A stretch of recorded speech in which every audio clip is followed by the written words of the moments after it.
Hey guys, welcome to our channel wisdom education. आज की इस वीडियो में हम बात करेंगे इन्वेस्टिंग के बारे में। So let's get started.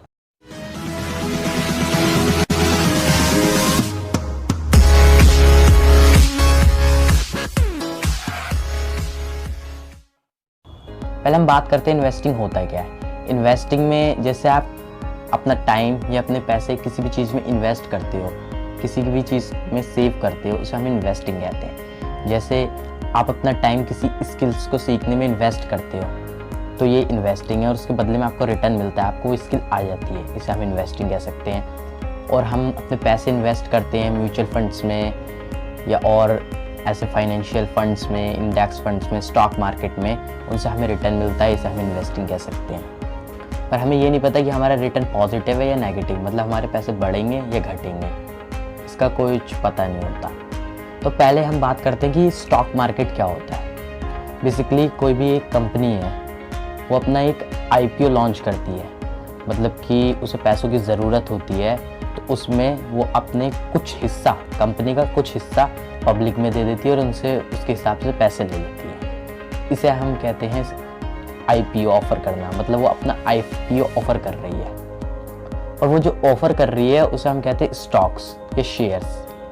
और ये सब जिस मार्केट में एक्सचेंज होता है इसको हम कहते हैं स्टॉक मार्केटिंग। मतलब कि जब एक कंपनी अपना स्टॉक्स बेच देती है और पैसे ले लेती है, बाद में जिनके पास स्टॉक्स आ जाते हैं वो आपस में बेचते हैं, लेते हैं, तो उससे हम कहते हैं स्टॉक मार्केट। इंडिया में दो स्टॉक मार्केट हैं, एक एनएससी, बीएससी।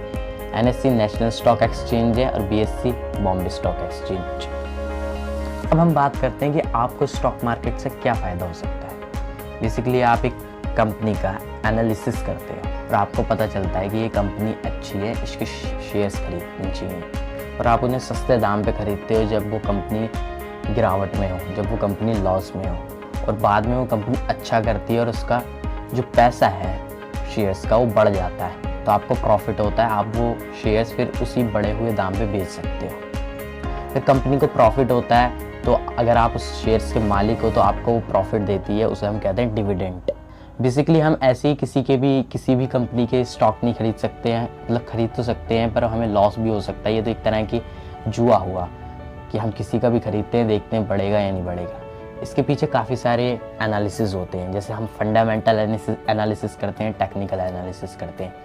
फंडामेंटल एनालिसिस में हम कंपनी को देखते हैं कि कंपनी कैसी है, कंपनी का प्रॉफिट ग्रोथ कैसा है, कंपनी का सेल्स ग्रोथ कैसा है, कंपनी ने क्या क्या प्रोडक्ट बनाए हैं, क्या क्या वो प्रोडक्ट बेचती है, वगैरह वगैरह। और टेक्निकल एनालिसिस में हम देखते हैं कि कंपनी का ग्राफ कैसा है, मतलब शेयर प्राइस कैसा बढ़ रहा है या घट रहा है। वैसे हमें हमेशा लॉन्ग टर्म इन्वेस्टर बनना चाहिए, मतलब कि हमें हमेशा जो शेयर्स हैं वो होल्ड करके चलना चाहिए और आगे जाके बेचना चाहिए। इसे हम कहते हैं लॉन्ग टर्म इन्वेस्टमेंट।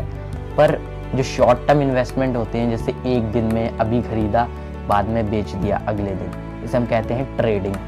ट्रेडिंग भी बहुत टाइप्स की होती है, intraday trading, scalp trading, position trading, buy today sell tomorrow trading. तो ये सभी ट्रेडिंग है। अब हम बात करते हैं कि आप मतलब स्टार्ट कैसे कर सकते हैं इन्वेस्टिंग किसी स्टॉक में। कुछ ऐसा सिस्टम होगा जिससे मतलब आप खरीद सकते हो स्टॉक्स।